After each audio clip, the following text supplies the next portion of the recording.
Welcome to HFMA's 2025 annual conference in Denver. I'm excited to be here today with some members of the Zelis team, Shanta and Ceciley. Welcome. Thank you. Thank you, Todd. So we're going to have a conversation today. I've got a few questions to ask you to get your insights. So the first one is, what are the top metrics providers should prioritize and why? Sure, I'll take that. First metric that I think is critical in our industry is first pass claim rate. And so what that metric does is measures the number of claims that go out on the first pass and get paid with no rework, no additional touches. And that's significant because if it's a low percentage, what that is an indication of that there may be some upstream issues that are delaying your reimbursement. If that number is high, it's wonderful, your team is doing great, you're getting claims out clean, and your coding is great. So such a good metric to just really measure how we're doing in efficiencies on the front end. I love that conversation and the focus on the first pass claim rate. I mean, I think a lot of people just don't think about that, so I'm glad that you highlighted that for sure. So what are the top ways providers can be more efficient in the revenue cycle while driving strong financial outcomes for the organization and good experiences for their patients? Removing silos to reduce waste. When we look at organizations, we want to reduce waste, and a lot of the waste comes from cross-functional departments not understanding what the other departments are doing. And what I mean by that is just looking at how our front office operates. We have back office, we have clinical staff as well. So defining expectations across all of those teams and how they can work together.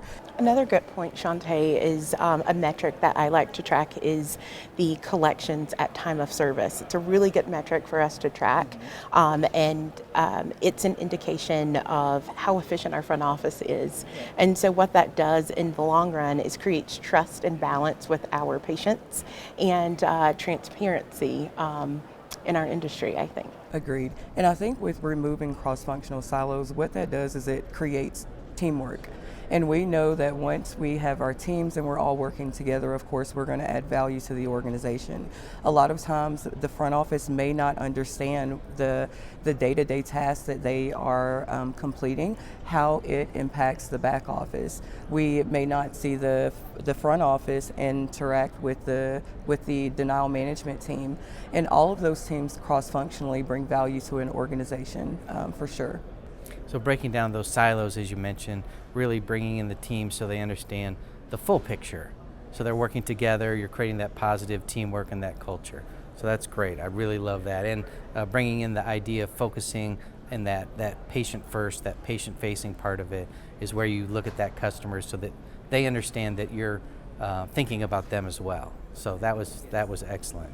So the next area we're thinking about is, what are some of the tools or technologies that you found that really help the most in the journey as you think about it, whether it's automation, analytics, or process redesign? What are some of those? So AI is the hot topic here, and so I think any way that you can implement AI or any automation tool that reduces those redundant tasks that our staff have, like eligibility checks, authorizations, those are really great opportunities to remove your staff and have them focus more on value-add tasks that contribute back to the bottom line and the financial improvement of an organization.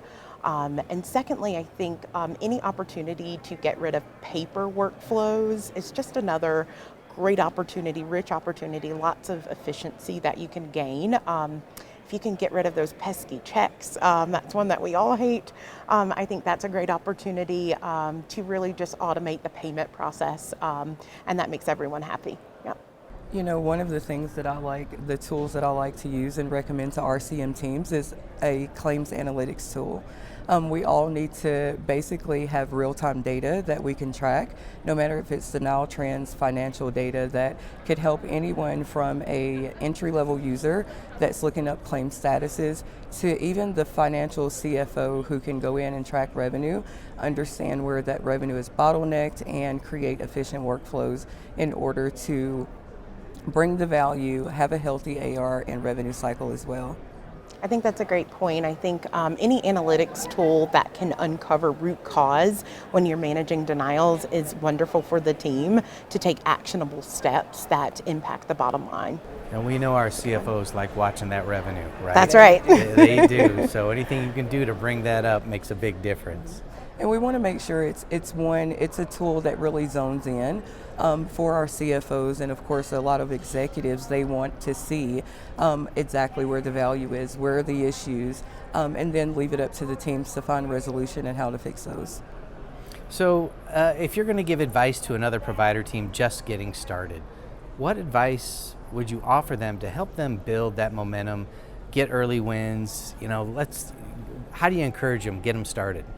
Yeah, I think data, starting with the data, taking one key point at a time and building some really good proactive, preventable measures around it is, the way to corral your team, get them all invested, easy wins, low-hanging fruit that gets everyone invested. Back to Shanta's point about an analytics tool that you can uncover one root cause, and that's one team, the team can really champion around that one item, I think is a great way to start. So one of the things that I like is using the more seniored team members for more complex claims.